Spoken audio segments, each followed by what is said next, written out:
जय हिंद दोस्तों, वंदे मातरम। आपने देखा होगा किसी भी गांव में कि जो चतुर नारी होती है या असंस्कारी नारी होती है, किसी ना किसी के साथ उसका कनेक्शन लगा हुआ रहता है। तो वो हमेशा क्या करता है कि खुद को सेफ रखने के लिए बगल अगल वाली लेडीज को बदनाम कर देती है, या कोई ऐसा गरीब लेडीज होती है जिसे वो बदनाम कर देती है कि बदनाम कोई और हो जाए और मैं सेफ बचा हूं। सेम कहानी कांग्रेस में सुप्रिया श्रीनेत का था और है।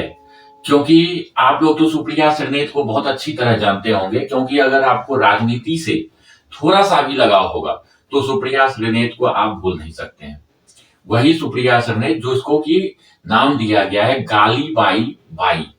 बाई बोला जाता है महाराष्ट्र में औरत को, लेडीज को, और गाली बाली मतलब जो गालियों से शुरुआत करने वाली हो।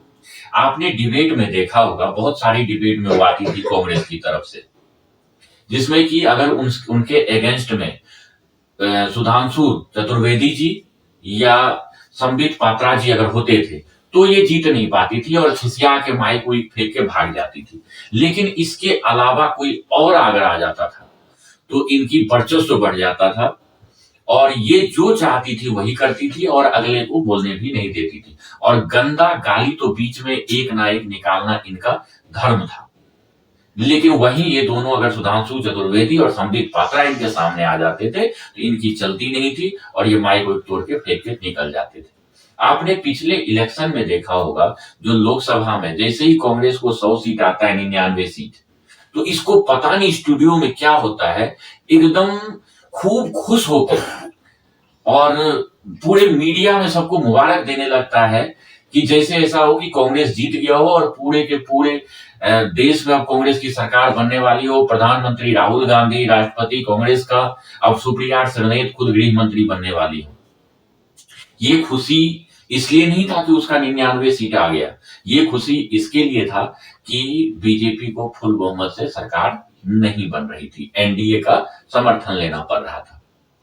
लेकिन अब उसका क्या है कि अलग ही एक दिशा निर्देश उन्हें मिल गया है। मैंने आपको पहले बताया था कि कांग्रेस में जो है फूट नजर आ रहा है अपने भाई बहन में ही।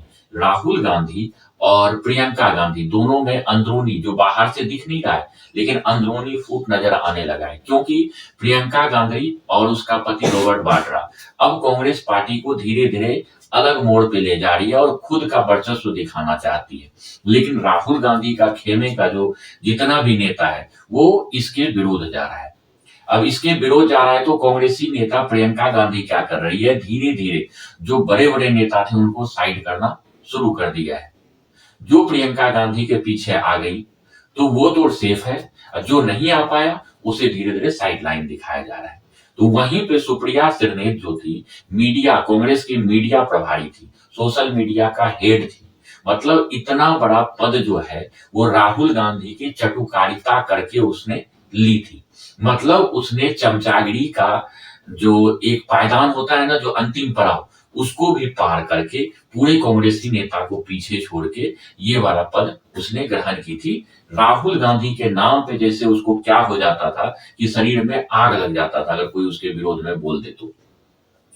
इस कारण से इसने क्या किया था, बड़े बड़े कद्दावर नेता जो कांग्रेस के थे, राहुल गांधी को गलत कन्वेंस करके उसको बाहर का रास्ता दिखा दिया था, या उसको क्या किया था, आगे जो बढ़ना चाह रहा था उसको दबा के रखा था, जो कि इसके कुर्सी पे खतरा ना हो। लेकिन प्रियंका गांधी के धीरे धीरे वर्चस्व होने के कारण वो जितने भी नेता थे वो सब एक्टिव हो गए। एक्टिव होने के बाद अब सुप्रिया श्रीनेत के कुर्सी पे खतरा मंडराना शुरू हो गया।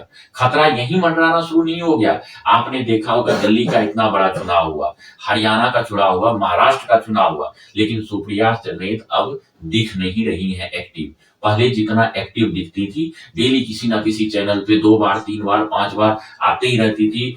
एक्स पे तो उनका पता नहीं हर 10 मिनट पे एक पोस्ट आ रहा था। एक्स पहले ट्विटर था, अब एक्स हो गया है। उसपे तो भरमार लगा हुआ रहता था दिन में, लेकिन अब उनका एक दिन में एक भी ट्वीट एक्स पे नहीं आ रहा है। मतलब उनको अपना कुर्सी जाने का खतरा जो है एकदम सामने दिख रहा था। जैसे भीष्म जब सैया पे लेटा हुआ था, उस पे तीरों की सैया पे लेटा हुआ था, तो उसे अपनी मृत्यु आगे दिखाई दे रही थी। सेम अब सुप्रिया सरनेत को अपनी कुर्सी जाते हुए दिख रहा है। बस उसको क्या है, सीधा गेट आउट नहीं बोला गया है, लेकिन धीरे-धीरे उसके ऊपर दबाव बनाया जा रहा है। जैसे आपने देखा होगा, आप किसी एक संस्था के हेड हैं, अगर आपको हटाना है तो डायरेक्ट आपको नहीं हटा सकता और धीरे-धीरे आपके विरुद्ध आदमी खड़ा करेगा, आपके विरुद्ध षड्यंत्र रचा जाएगा, जो कि आप जो है खुद उसको धीरे-धीरे छोड़ दें। सेम सुप्रिया सरनेत के साथ हो रहा है और वो इस राहुल गांधी के चमची तो थी ही और वहां से धीरे-धीरे दूर किया जा रहा है, कांग्रेस से उनको दूर किया जा रहा है और उन्हें इस मीडिया प्रभारी जो कुर्सी है, उससे हटाया जा रहा है।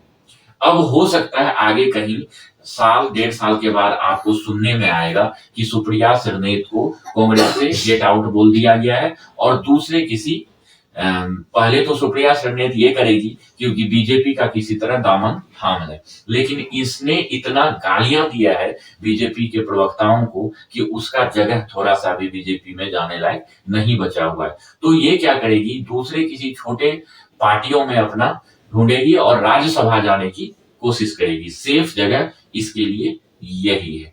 धन्यवाद।